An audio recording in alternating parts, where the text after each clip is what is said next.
What up, Bird Brains? Another episode of Birdy versus the world. Today, Birdy 39 is up against this car, a Nissan Note. Okay, first of all, let's look around it and check out the design. It's a little hatchback, like little mini people carrier kind of thing. It's the usual design brief from all car manufacturers. They just want a blob on wheels. This is a perfect example of what I call a blob car. They just all look the same, especially in a colour, doesn't stand out.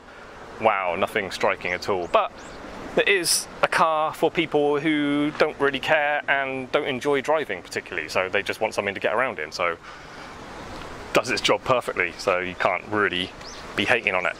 Not a car for enthusiasts, perhaps. Well, definitely not perhaps. But if you're just a person who just wants to get in a car and go somewhere, what a great thing.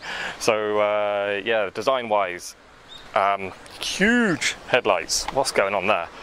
Maybe that's a benefit for actually lighting up the road. So again, can't hate it. Going to do the job really well because they're big. Looks like a cheaply made budget car. I love the colour though. That's like my custom bike. I chose a dark silver. This is almost a bit greeny to me. I don't know how it looks on your screen. It's almost got a hint of green to it, but it's like a dark silver, basically. Yeah, my bike, I chose a sparkling graphite BMW grey.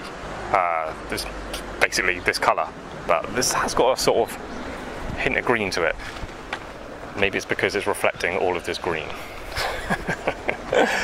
So yeah, Nissan Note.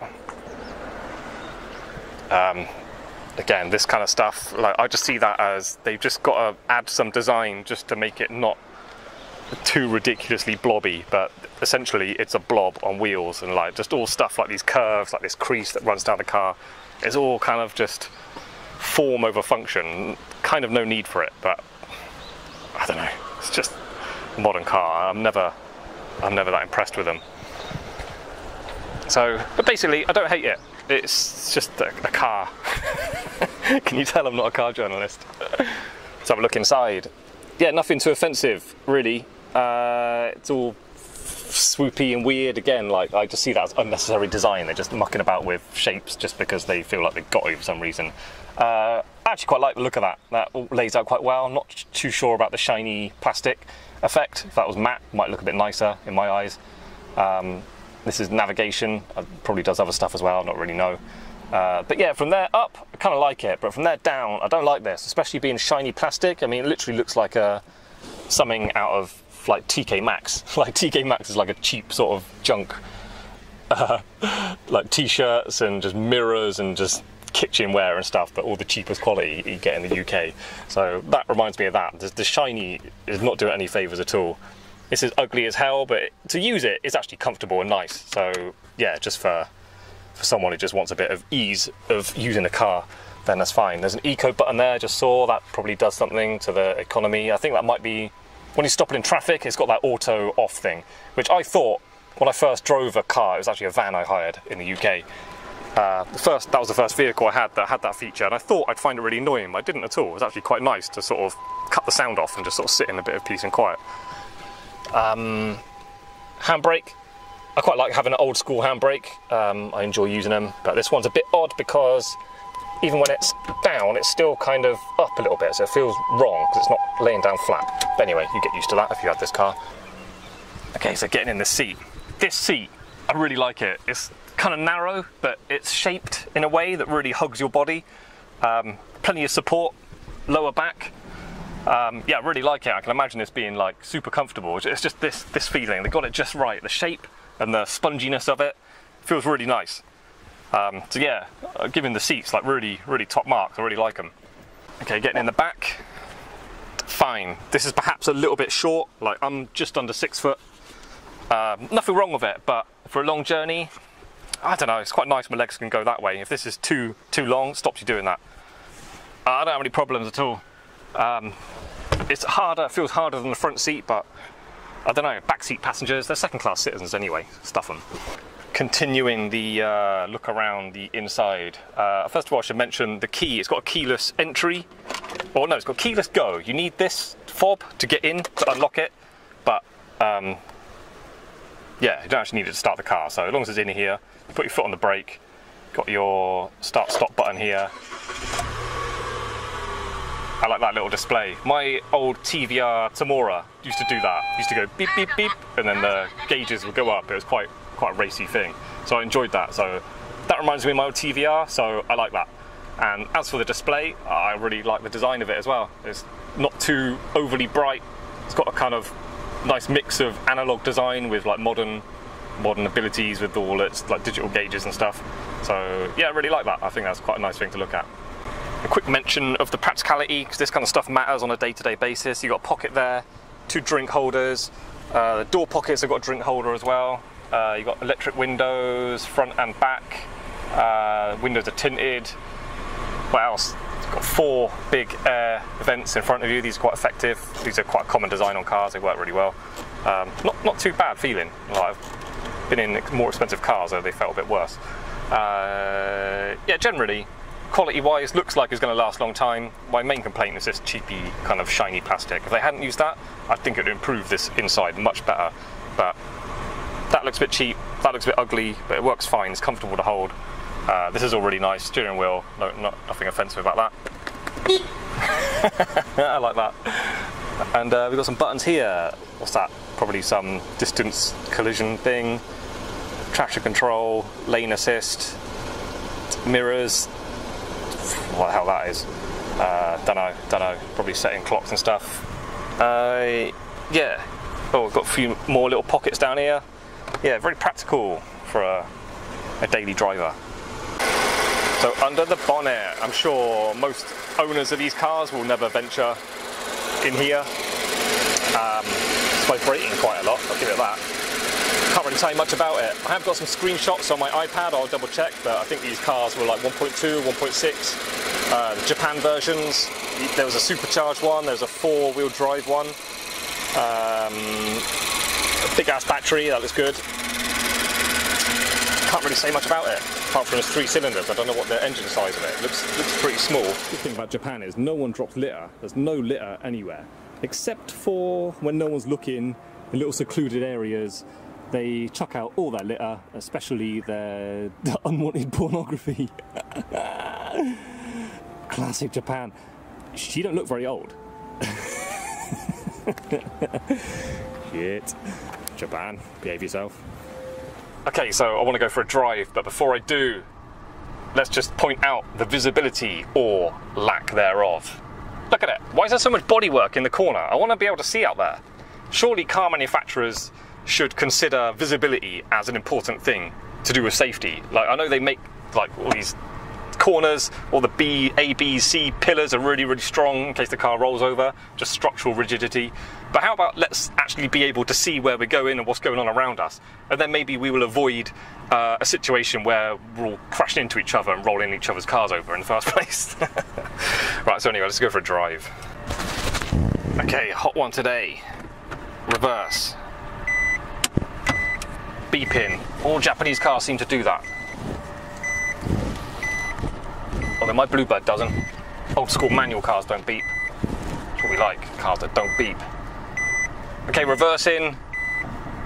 If there's the visibility is a bit of a joke, because if there's anything like 4 foot high or down, I can't see it. Like, I literally will just bang into it. I have no idea. But at the same time, being a hatchback, the window is right at the back of the car, so you do get an idea of how close you are to walls and stuff, but just can't see anything below it. What we're doing? D. There's L here. I don't know what L is. Maybe that's some like limp home mode or something. Okay, so of course I've driven the car, drove the car here. I'm going to hang on to the camera around this corner. Yeah, on the brakes, there's more feel. I remember going down this exact spot in that Tiana and I was laughing, like literally here I was laughing because I couldn't feel the brakes at all. It was really strange. It was like playing a computer game, like you're pushing a button and doing stuff on the screen, but you're not really involved. This car's not as bad as that. There's a bit more vibration, a bit more feel to what the brakes are actually doing. Acceleration, it's going uphill a little bit now. Yeah, this car's got a little bit of go. I'd almost say faster than the Bluebird. what I was thinking of doing for a speed comparison test that I can do in all cars I get hold of, because most, even small cars, most cars will be able to do it. It's like 50 to 100 kilometers an hour. We'll just, if it's automatic, I'll just put my foot down. If it's manual, I'll keep it in second gear. I think most cars will be able to do 100 kilometers an hour in second. Shit, police car behind me. Yeah, that's like about 60 miles an hour, 62 miles an hour exactly. Okay, so cruising along at 50, and then bang, I've got to go. It doesn't feel like happening, nothing much happening.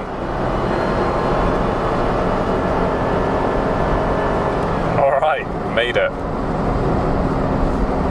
Okay, so back home now. Yeah, driving the car around town and stuff, like the way it pulls away from like standstill is really good. It's got a lot of like go in it, but then if you put your foot down any kind of open road, like it takes ages to accelerate. I don't know what that's about.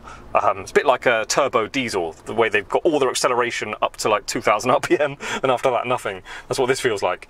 So yeah, but basically it's a good car if you're just using it as a car, as a kind of appliance to go to the shops and take people to somewhere. I don't know, there's nothing wrong with it, but at the same time, if you're any kind of enthusiast, it's not a car for you, but whatever, that's just my opinion. So anyway, right, I'll get my Bluebird back tomorrow, and then we'll go out, same road, same places, I'll do the same test again, and then we'll see what's on my mind when I'm driving the Bluebird compared to this one. Okay, Birdy's turn. Right, let's keep it quick. Camera's running out of battery, and I've got to go somewhere later, so right, let's just run through this one quickly. Let's have a quick look at the design of it first of all. Okay, design-wise, a classic 80s box design. Got like it's almost like 3 boxes. Back, the front and the top, just like the designer was told to don't make any lines without using a ruler. So you come up with a car like this. Other design little features like these little ridges on there, they match the bonnet as well, so you've got the front and the back kind of all making sense. A lot of horizontal lines which you've got on like 80s cars, looks really cool. It exaggerates a width of a car, which looks really good. Even though this car sits really high, it doesn't look too odd. I'm definitely getting it lowered in the future. There'll be a video on that coming probably next year. I'm not going to rush to spend loads of money on it at the moment, can't afford it. But yeah, it's definitely going to be lowered, and it's going to improve the looks of it so much. So I'm looking forward to doing that. Otherwise, just lots of straight lines all over it, wherever you look. Little boxy wing mirrors. The window is raked right back, the windscreen. That's quite a nice look. Again, the front, loads of horizontal lines. I really like it, excuse me. Yeah, no problems with the design at all. I think it's aging, considering how old it is. Looks pretty good. So let's have a quick look inside. Yeah, again, a kind of typical design from this era. I mean, you would guess what decade it's from, but there's nothing wrong with it. Actually, looks good. It's almost like it's old enough to be coming back in fashion again. Like I can imagine modern cars going for these sharp angles everywhere again. It wouldn't look odd in 2021. Alright, so let's test out the seats. The seats in the Nissan Note were really good. I was quite impressed with them. They seem to just fit just right, like for my body shape anyway, for my body size. It was quite snug without being too sporty and really comfortable. This seat, I gotta be honest, this is probably the weak spot of the Bluebird. Doesn't seem to be any kind of lower back. It's too spongy there. And if you sit upright, it's like your lower back can push into it too much. So I end up sitting with my bum forward a little bit, which is comfortable, but there's nothing there behind my back, so it's bad for my back. So I haven't done any really like long journeys, like 3 hours or anything, but I imagine these seats are going to be annoying. I'm going to be driving around constantly having to sort of adjust my back all the time. So the seats let it down a little bit. Right, so let's have a look at the engine.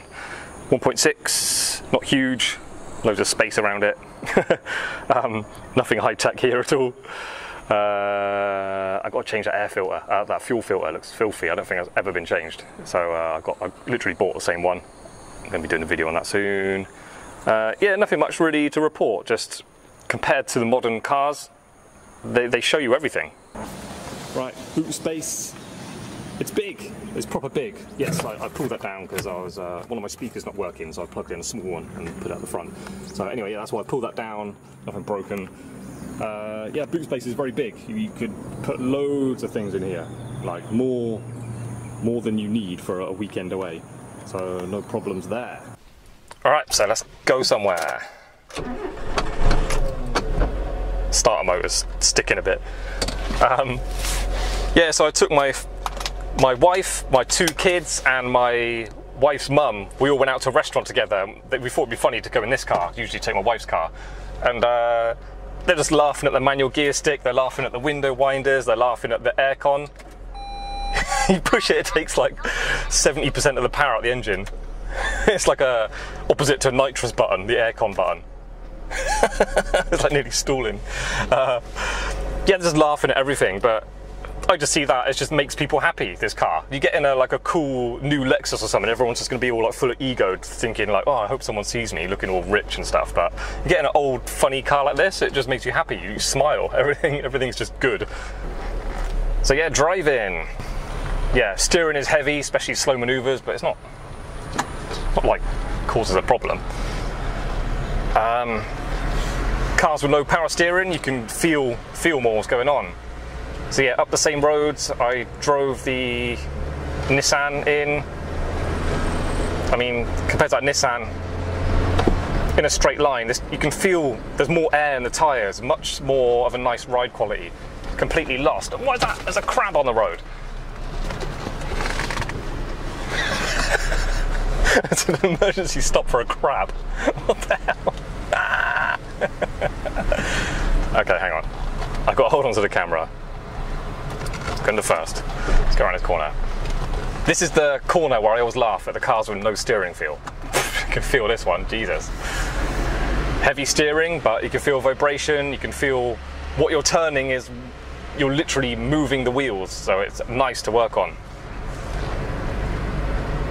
Yeah, just generally driving smoother, slow maneuvers, accelerating, just holding onto steering wheels, much nicer than with a modern car. What I'll do is I'll go to the end, then turn around, and then we'll do a second gear speed acceleration test. And I did try it before. I thought in my video of the Nissan Note I would be able to accelerate in second gear from 50 to 100.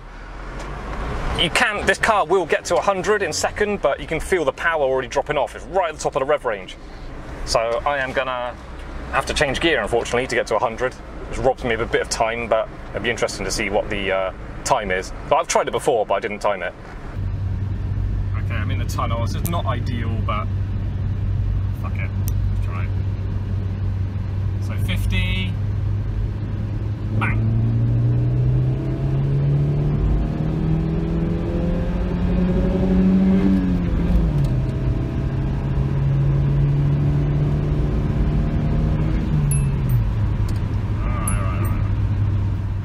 Okay, and we're back home again now, so I hope you liked the video. If you made it to the end, well done. Perhaps a little bit silly, but if you are genuinely looking to buy a Nissan Note, you might have clicked on the video because you're interested to see what it's about, so I didn't go in too much depth, but the video was my initial impressions of having one for a day and getting in it and driving it and stuff, so yeah, I hope you liked it. To keep the video short, just quick review, walk around of the Bluebird. The whole channel's about the Bluebird, there's no point in going in too much depth for it. But yeah, if you want to help the channel grow, that'll be great. Just click like and subscribe for the algorithms, and yeah, and why not join me again on the next video. See you next time. Bye.